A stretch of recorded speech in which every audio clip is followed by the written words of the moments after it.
नमस्कार साथियों। साथियों अभी एक बहुत ही पर्टिकुलर सा सवाल पूछा है, तो उसकी बात अभी कर रहे हैं और ये सवाल है कि जब हम साइटेड गाइड टेक्निक से दृष्टिबाधित साथी को गाइड कर रहे होंगे मोबिलिटी में, तो स्टेयरकेस माने कि सीढ़ियों पर चढ़ते समय क्या ध्यान में रखना है। तो आप ज़रा देखिएगा, यहाँ पर ख़ास बात ये है कि स्टेयरकेस जब हम चढ़ते हैं, पहली बात तो ये ध्यान रखनी है कि साइटेड गाइड टेक्निक में साइटेड पर्सन को विजुअली इम्पेयर्ड पर्सन से एक कदम आगे रहना है और विजुअली इम्पेयर्ड पर्सन उसको फॉलो करता हुआ चलेगा। ये सभी जगह फॉर्मूला रहेगा।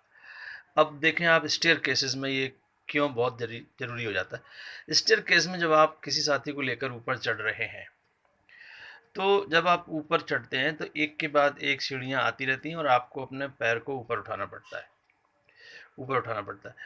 और आप ज़रा सोचो कि जब आखिरी सीढ़ी आ गई, आखिरी सीढ़ी के बाद फिर और पैर को नहीं उठाना पड़ता।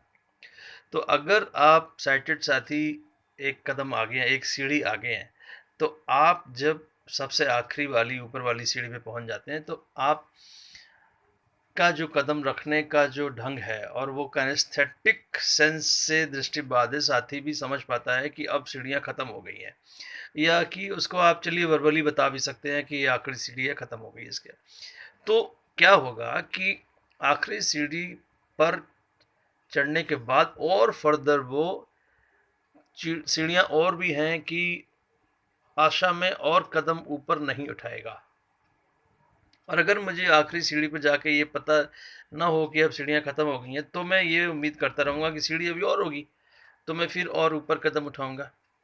और फिर वो चूँकि सीढ़ी वहाँ नहीं है, तो वो बहुत ही ऑकवर्ड ढंग से फिर वो ज़मीन पर फट से आवाज़ करके मुझे पैर रखना पड़ेगा और वो चलने में बड़ा ऑकवर्ड लगेगा। और चोट तो खैर ज़्यादा नहीं लगेगी, आ भी सकती है, लेकिन चलने में तो कम से कम ऑकवर्ड लगना ही लगना है। तो जब आप आगे रहते हो तो आप आखिरी सीढ़ी पे जाके इस बात की सूचना दे पाते हो दृष्टिबाधित साथी को।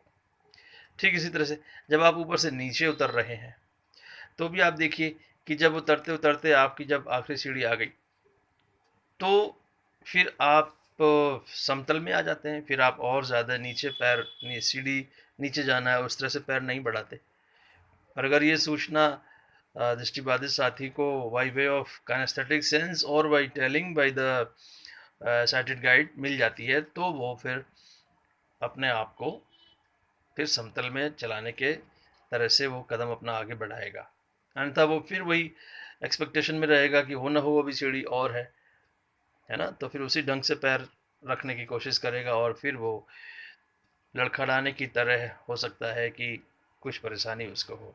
तो इस तरह से आप स्टेयर केस में जबकि साइडेड गाइड टेक्निक का यूज़ करेंगे तो बहुत ही ध्यान रखेंगे।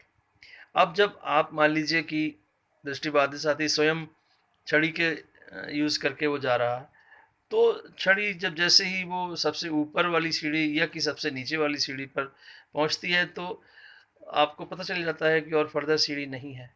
मतलब वही सूचना आपको स्टिक दे देती है। तो इस तरह से स्टेयर केस पर हम दृष्टिबाधित साथी की सहायता कर सकते हैं। ये बात।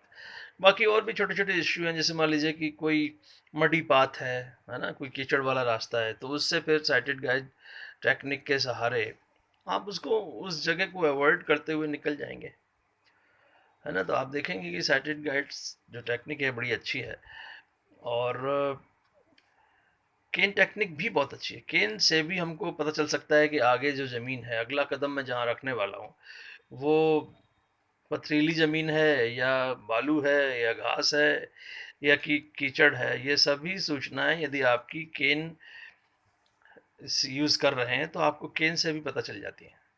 केन की जो जो आप केन को स्ट्राइक करोगे ऑन द ग्राउंड, तो आपको मैसेज मिलेगा कि ग्राउंड कैसा है।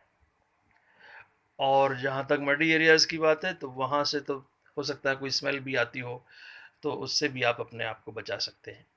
तो इस तरह से दोनों ही टेक्निक बहुत ही अच्छी है, जिसका कि दृष्टिबाधित साथी बहुत ही अच्छा प्रयोग करते हैं अपनी मोबिलिटी के लिए। जी, तो आपको इसी तरह की सूचनाएँ मैं देता रहूँगा और आप प्रश्न पूछते रहिए, जो भी आपके प्रश्न हैं, मैं आपको कोशिश करूँगा बताने की।